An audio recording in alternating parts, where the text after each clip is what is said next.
Hey everyone, I'm Loren Malloy. Happy Halloween.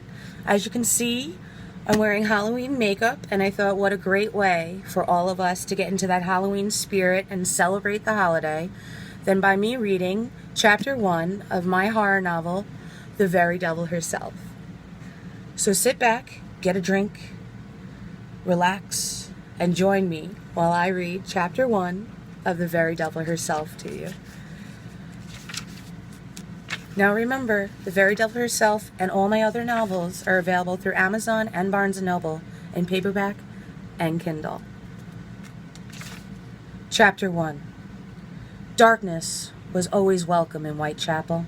Nighttime was the busiest time of day there. The general consensus was that the less you could see of the East End, the better a place it was. There was something about the night. It had a strange breed of activity and energies, so unlike anything seen or felt during the day. There was an element to the nighttime energies that simply seems unable to survive daylight. Nighttime in Whitechapel was its own special brand of depravity, debauchery, and degradation. This sensation could be felt by every person and living thing in the area. The night, like a ravenous predator, had arrived and devoured all signs of daylight, leaving only the moon in its stead. This was fine with her. The night belonged to her. She knew the darkness like it was her own beloved tamed pet. She was the true master of this beast, and she loved it dearly. The darkness had once again come to London. It was the same as every night. The pale, ethereal moon and the oil lamps were competing to see who could outshine whom. Tonight, neither the moon nor the lamplights were winning over their enemy, the darkness. Her long, flowing ebony locks billowed in the gentle autumn breeze. The air enveloped her. The smells created a kaleidoscope of complex images. With each new breeze came another flood of sensations. Images, scents, colors, sounds, and even emotions crashed over her like a wave against the shore. The smells of feces, both human and animal, were ever present, as was the smell of death and decay. Every dark and cramped cobblestone alleyway and street in the East End was filled with the same thick smells of open sewage, coal, and their wretched stink blowing constantly off the Thames.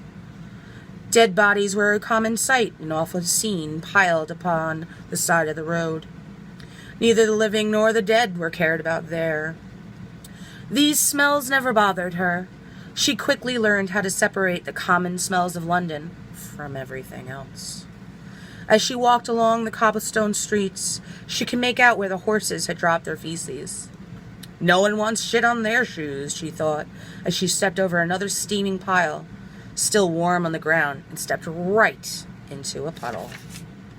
"This just isn't going to be my night!" she exclaimed. Looking down in the now calm puddle, she was captivated by her reflection. She realized after all these decades, there was not one change to that flawless skin. Still the same seductive, almond-shaped, captivating jade green and gold sunburst eyes. High cheekbones, small, slightly upturned pert nose, and beautiful, pink, full lips. Smiling at her reflection, she saw her teeth were rather unremarkable, basically straight and relatively clean. Ah, Alexandria, always young, always beautiful, and always deadly, she said to her reflection, repeating the words she used to hear so often. She sighed and stood up and stretched. It was time to find food, and it needed to be soon. The wind blew once again, bringing with it the smells of delicious food and porter beer. "Dinner waits for no one," she said, and started walking the dimly lit streets of Whitechapel once more. That is chapter 1 of The Very Devil Herself by me, Loren Malloy.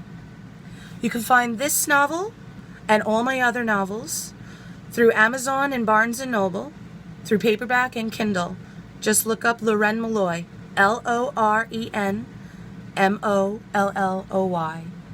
Once again, happy Halloween. I hope you're having a wonderful holiday for all you horror lovers. And I want to say happy horrors to all my fans. Make sure you join me next time when I'm going to be reading the first chapter of The Storyteller of Pain. See you soon.